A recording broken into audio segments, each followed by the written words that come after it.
বাংলাদেশে এই প্রথম গরমে আরাম দিতে আমরাই নিয়ে এলাম অল্প দামে ট্রান্সফরমার ছাড়া আইপিএস। এই আইপিএসটি অবশ্যই অনেক ভালো মানের। তার গুণাগুণ জানতে এখনই আমার এই ভিডিওটি দেখুন এবং আইপিএসটি কিনে ব্যবহার করে দেখুন। অবশ্যই আইপিএসটি অন্যান্য আইপিএসের চাইতে আপনি উপকার পাবেন, ভালো পাবেন। আপনার এটা আইপিএস ও স্টেবিলাইজার দুইটাই কাজ করবে। এই আইপিএস দিয়ে fan, light, TV, mobile charge সহ কারেন্টের সব ধরনের জিনিস আইপিএসের ওয়ার্ড অনুযায়ী চালাতে পারবেন।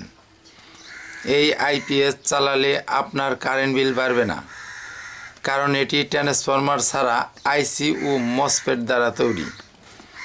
এই আইপিএস আপনার স্টেবিলাইজারের কাজও করবে।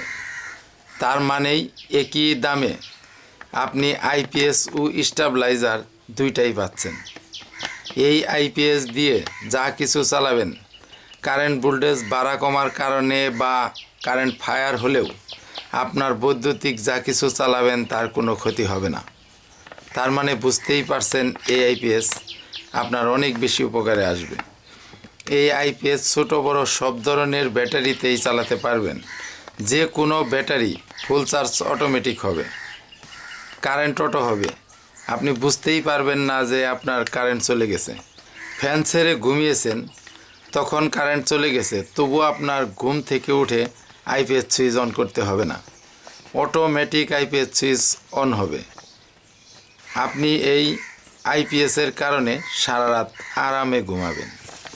আইপিএসটি কিভাবে সেট করবেন বা কিভাবে চালাবেন, আপনি কিভাবে চালাইলে আইপিএসটি বেশি দিন টিকবে বা আপনি আইপিএসটি অনেক বছর চালাতে পারবেন, আইপিএস কখনোই নষ্ট হওয়ার সম্ভাবনা থাকবে না। আপনি এই আইপিএসের যে ব্যাটারি ক্লিপ আছে, এটা কালোটা কালোই দিবেন, লালটা লালে দিবেন। আপনার এই লাল কালা কোনো অবস্থাতেই উল্টা লাগানো যাবে না। ব্যাটারির লালের মধ্যে লাল লাগাবেন, কালোর মধ্যে কালো লাগাবেন। আর আপনার এই এসি কারেন্ট যেটা আপনার প্লাগটা, এটা আপনার কারেন্টে ঢোকাবেন। এই দেখেন, আমি সব দেখিয়ে দিচ্ছি। এটা যাবে আপনার কারেন্টে, এসি কারেন্ট। আর এটা হবে ব্যাটারি লাইন, কিন্তু আপনি খুব খেয়াল করে লাগাবেন। লালটা লালে লাগাবেন, কালোটা কালোই লাগাবেন। উল্টা লাগালে কিন্তু আইপিএস নষ্ট হয়ে যাবে।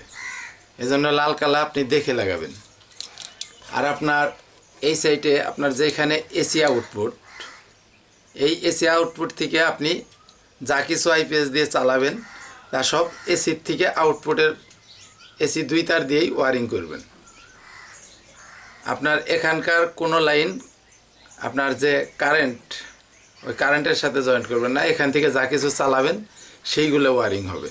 তবে এই আইপিএসের ওয়াট ক্ষমতা অনুযায়ী আপনার চালাতে হবে। মানে যতগুলা বাল্ব বা যতগুলা ফ্যান চালানো বলে দেওয়া হবে, আপনি ততগুলাই চালাবেন, তার বেশি চালাবেন না। পারলে কম চালাবেন, টেকসই বেশি হবে। আপনার এসির কোনো লাইন কিন্তু কারেন্টের সাথে জয়েন্ট করা যাবে না। এখান থেকে আউটপুট আপনি ওয়ারিং করবেন।